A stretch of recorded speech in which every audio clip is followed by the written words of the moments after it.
नमस्कार दोस्तों, अभी मैं फ़िलहाल आरजेडी कार्यालय में मौजूद हूँ। शिक्षा विभाग के मंत्री जी से मिलने के बाद कुछ महत्वपूर्ण जानकारी जो आप लोग को जानना चाहिए। आप लोग के पास बहुत सारा कन्फ्यूजन है। 6-7 प्रश्न है जो आप लोग जानना चाह रहे थे, वो जिसमें 6 to 8 की बहाली कैसे होंगी। मैं जो भी अभी मैं बातें बताऊँगा वही अब बिहार में होने जा रही है शिक्षकों की बहाली में। जो व्यक्ति नहीं जानते हैं वो जान लीजिए 1,70,000 बिहार में शिक्षकों की बहाली आ चुकी है। 15 तारीख से आवेदन की प्रक्रिया स्टार्ट होने वाली है। तो मैं आपसे रिक्वेस्ट करूंगा भैया कि वीडियो को अंत तक सुन लीजिएगा कम से कम, ताकि बार बार किसी से पूछना ना पड़े, ज़्यादा कन्फ्यूजन में ना रहना पड़े और मुझसे या किसी और व्यक्ति से ना पूछना पड़े। तो चलिए मैं लेके चलता हूँ अब पॉइंट बाय पॉइंट, जिसमें 6 to 8 की बहाली की बात क्या कुछ पूछा गया है वो भी मेरे पास है। सारा चीज़ क्या कुछ मैं पूछना हूँ वो सारा मैटर, और यही होगा। मैं जो बता रहा हूँ वही होगा भैया, इसलिए मैं बता रहा हूँ। मैं एक व्यक्ति से आज नहीं पूछा हूँ, मॉर्निंग से आज 2-3 जगह मैं मिला, चाहे मंत्री से बात करूँ, सेक्रेटरी शिक्षा विभाग के अधिकारी, सेक्रेटरी तो नहीं लेकिन शिक्षा विभाग के अधिकारी से जो वाकई में आपके लिए काम कर रही है, मैं उनसे मिला, उन्हीं की बात बता रहा हूँ। 5% जो रिलैक्सेशन की बात कहा गया है कि सीटेट में 5% रिलैक्सेशन ओबीसी और जनरल को मिलेगा या नहीं मिलेगा।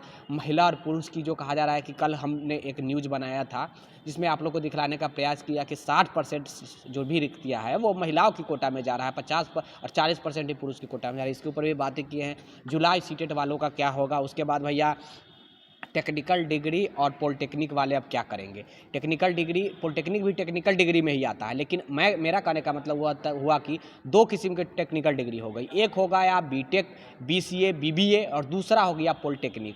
अब बीटेक, बीसीए और पॉलिटेक्निक वाले का क्या होगा। देन नेक्स्ट होगा 6 से 8 की जो बहाली आने की संभावनाएं थी कल, जिस प्रकार संदीप सौरभ सीपीआईएमएल के विधायक जी बताए कि हो सकता है कि आने वाले समय में उसके लिए अलग से फ्रेश बहाली आ जाए 6 to 8 का।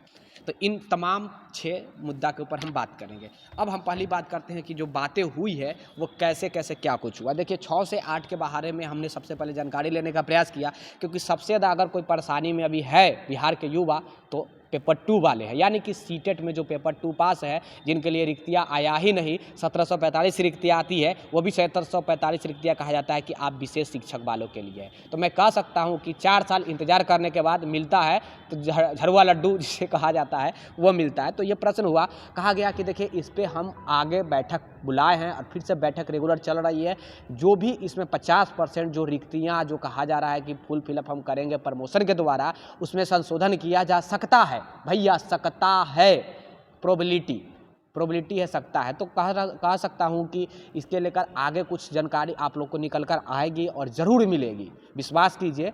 और अगर इस बहाली में नहीं कुछ हुई तो आने वाले समय में कुछ ना कुछ देखने को आपको 6 to 8 वाले को मिलेगा। उम्मीद है कि इसी बहाली में थोड़ा बहुत करेक्शन हो जाए, क्योंकि 15 तारीख से आवेदन है, स्टार्ट होना अभी लंबा समय है। 5% जो रिलैक्सेशन की बात किया गया है कि सीटेट में जो 5% जिनका, यानी कि जो ओबीसी में जिनका 5% कम हो, जैसे कि मैं कह सकता हूँ कि 75 से लेकर के और 82 के बीच में ओबीसी कैंडिडेट एससी, एसटी और पीएच वाले हैं, उनका क्या होगा। या जनरल वाले जिनका 82 से 90 के बीच में, जनरल वाले खासकर महिला, उनका क्या होगा। इसके ऊपर मेरे पास इतना कॉल आ रहा है कि मैं क्या ही बताऊँ। और मैं माफ़ी चाहूँगा जिनका कॉल नहीं उठा पा रहा हूँ, उसके लिए भी भैया माफ़ी चाहूँगा, क्योंकि मैं एक व्यक्ति हूँ। मैं आपके लिए न्यूज़ लाऊं, सेक्रेटरी से मिलूँ, अधिकारी से मिलूँ, मंत्री से मिलूँ, या फिर मैं सिर्फ कॉल उठाने पर बिजी रहूँ, आप लोग खुद समझ सकते हैं। दिन रात लोग कॉल करते हैं, 12 बजे रात में लोग कॉल कर रहे हैं, मैं इससे ज़्यादा क्या बताऊँ। तो कॉल किसी को करने की आवश्यकता नहीं। जो भी प्रश्न है, कमेंट आप जो करते हैं, मैं उस कमेंटों का रिप्लाई तो नहीं दे पाता हूं, लेकिन आपकी कमेंट को मैं देख लेता हूं, लिख लेता हूं, और वो जब भी हमें कहीं बात करने का मौका मिलता है, अधिकारी हो, मंत्री हो, तो वहाँ मैं रखने का प्रयास करता हूँ। तो यही बात है कि भैया जब बात किया गया रिलैक्सेशन के बारे में, तो वही जानकारी निकल कर आई कि हम इसके लेकर क्या है कि 5% जो रिलैक्सेशन की बात है, हमने प्रूफ भी दिखलाया कि पिछले बहाली में दिया गया। कुछ ऐसे भी प्रांत है जो देती है, एनसीटी भी कहती है, एनसीटी कहती है कि कोई किसी भी प्रांत, किसी भी राज्य अपने यहाँ के स्टूडेंट को 5% का विशेष छूट दे सकता है। अगर विशेष छूट का मतलब क्या हुआ भैया, तो आप लोग समझ ही रहे होंगे। तो 5% का अगर छूट मिलता है तो ओबीसी, एससी, एसटी, पीएच वाले 50% पे आ जाते हैं सीटेट में, और बाकी जनरल वाले आ जाते हैं 55% पे। देखिए हो सकता है कि लेटर निकल जाए। हम बात सिर्फ उन्हीं से नहीं किए हैं, जितने भी नेता हैं सबसे भैया बात किए हैं। कल से मैं इसके ऊपर लड़ रहा हूँ, और खासकर इस मैटर के ऊपर मैं बात कर रहा हूँ जो 5% छूट मिलना देना चाहिए सीटेट में, उसके लेकर मैं क्यों लड़ रहा हूँ ये भी सोचने वाली बात है। क्योंकि जिनका क्वालिफिकेशन कंप्लीट नहीं हुआ है, जब उनको लेने के लिए सरकार तैयार है भैया कि हम उनको बहाली में मौका देंगे, उनको नौकरी देंगे, तो जो ऑलरेडी बहाली से 1-2 नंबर से जो छूट रहे हैं और 4 साल से इंतज़ार कर रहे हैं, आप दूसरी पेपर में उनको नहीं दे रहे हैं रिक्ति, तो वो क्या करेंगे। पेपर 1 में किसी का 81 नंबर है और पेपर 2 में 110, 120, चाहे 100 नंबर है, 98 नंबर है, 90 नंबर है, तो वो क्या करेंगे। आप खुद सोच सकते हैं। पेपर 2 में रिक्ति नहीं है, पेपर 1 में आप कह रहे हैं कि आप योग्य नहीं है, तो इसीलिए 5% का भैया रिलैक्सेशन तो देना ही पड़ेगा। मेरा बात हुआ है और मैं यही जो कुछ भी बात हुआ है वो मैं बता रहा हूँ। उम्मीद है कि भैया इस पर सरकार खरा उतरेगी। जुलाई सीटेट वालों को मौका मिलेगा या नहीं मिलेगा, 4 नंबर पॉइंट। तो भैया जुलाई सीटेट वाले आपसे मैं कहना चाहूँगा कि देखिए 4 सालों से लोग लड़ रहा है। ध्यान से सुनिएगा, मैं आपका दुश्मन नहीं हूँ और ना ही मेरा दुश्मन आप है। मैं इसके ऊपर बातें किया तो जानकारी भैया निकल कर आई है कि एक बात बतलाइए, जुलाई कहिएगा, दिसंबर कहिएगा, जनवरी कहिएगा, फरवरी कहिएगा, मैं क्या क्या करूँगा।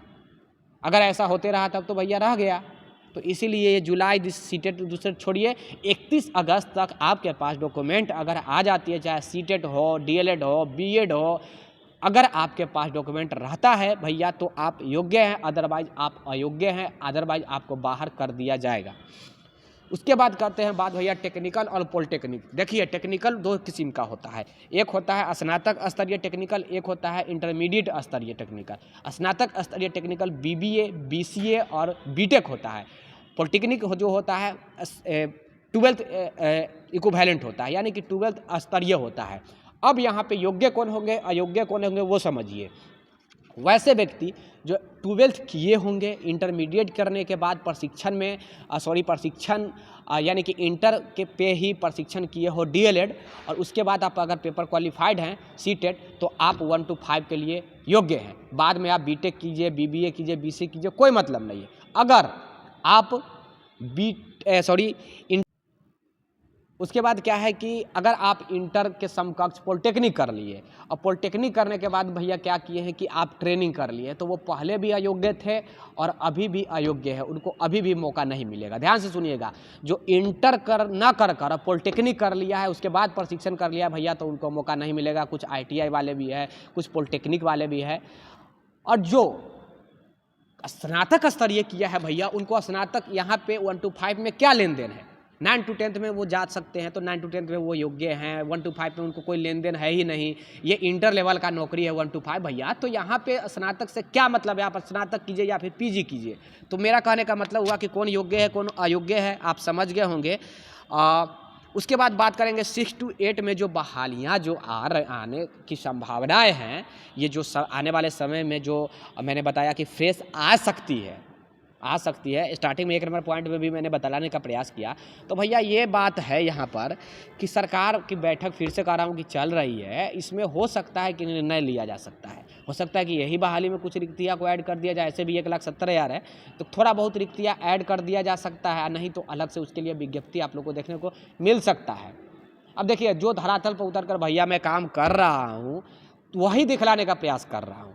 अब आप लोग बहकावे में आ जाते हैं, 75 को लोगों के बहकावे में, 5 को लोगों को बहकावे में आते हैं। वो व्यक्ति कुछ और बोल रहा है, वो व्यक्ति कुछ और बोल रहा है, उसके बहकावे में आ रहे हैं, और फिर आप कहते हैं कि सर ये कन्फ्यूजन है। तो उसके बाद मैं नहीं जानता हूँ, मैं काम करता हूँ धरातल पर उतर कर, चाहे मिनिस्टर हो, सेक्रेटरी हो, डायरेक्टर हो, चाहे MLA हो, MLC हो, मैं किसी भी व्यक्ति को इन शिक्षकों की बहाली को लेकर नहीं छोड़ा हूँ। आप लोग जानते हैं, तमाम लोगों का मेरे पास कॉन्टैक्ट नंबर है, कॉन्टैक्ट नंबर भी है। एजुकेशन मिनिस्टर का भी कॉन्टैक्ट नंबर है, वो व्हाट्सएप पर भी है। हमारे साथ जो भी रहते हैं, वो जो व्यक्ति मिलते हैं, मैं उनको वो जब पूछते हैं तो मैं दिखला भी देता हूँ। तो मैं कहना ये चाह रहा हूँ भैया कि जो मैं बता रहा हूँ इस पर विश्वास कीजिए, और जितना बतलाया हूँ इस पर ही बिलीव कीजिए।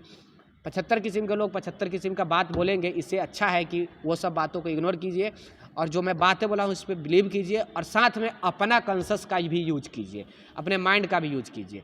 रह गई बात डॉक्यूमेंट क्या क्या बनवानी चाहिए, मैं खुद आपको सेक्रेटरी या डायरेक्टर या शिक्षा विभाग के अधिकारी का बाइट लेकर और आप लोग को मैं बतलाऊंगा कि कौन कौन से डॉक्यूमेंट कहाँ से बनवाना होगा, क्या डेट होगा। इसके लेकर बहुत कन्फ्यूजन है, मैं खुद अभी बता सकता था लेकिन ये वीडियो काफ़ी लंबा हो जाएगी भैया, इसीलिए बतलाना काफ़ी उचित नहीं होगा। मैं फिर से कहना चाहूँगा कि अभी जो हमने ये आपको बतलाया डिप्लोमा के बारे में, टेक्निकल के बारे में, जुलाई के बारे में, 50% और 60%, 40% रिजर्वेशन के बारे में, 5% रिलैक्सेशन के बारे में, 6 to 8 के बारे में, खासकर रिलैक्सेशन का मैटर बहुत ज़्यादा उलझन वाला था। तो मैं रिलैक्सेशन के लेकर इसलिए बताया हूँ कि महिला लोग सबसे ज़्यादा परेशान है भैया और हमको कॉल कर रही है। तो अब कॉल शायद आप नहीं करेंगे, रिलैक्सेशन हो, आरक्षण हो, जुलाई हो, टेक्निकल हो, 6 to 8 हो, सब मैटर अब क्लियर शायद हो गया होगा। तो 6 to 8 का मैटर क्लियर हो ही जाएगा जल्दी। विशेष जानकारी के लिए आप लोग जुड़े हुए रहेगा। 6 to 8 के लिए मैं खुद लड़ाई लड़ रहा हूँ भैया, तो इसके लिए टेंशन नहीं लेना है। तब तक के लिए टेक केयर, बाय बाय। एक लाइक जरूर कर देना, कमेंट करना जो भी प्रश्न होगा, और अपने दोस्तों के यहाँ भैया शेयर जरूर कर देना। तब तक के लिए जय हिंद, जय भारत, धन्यवाद।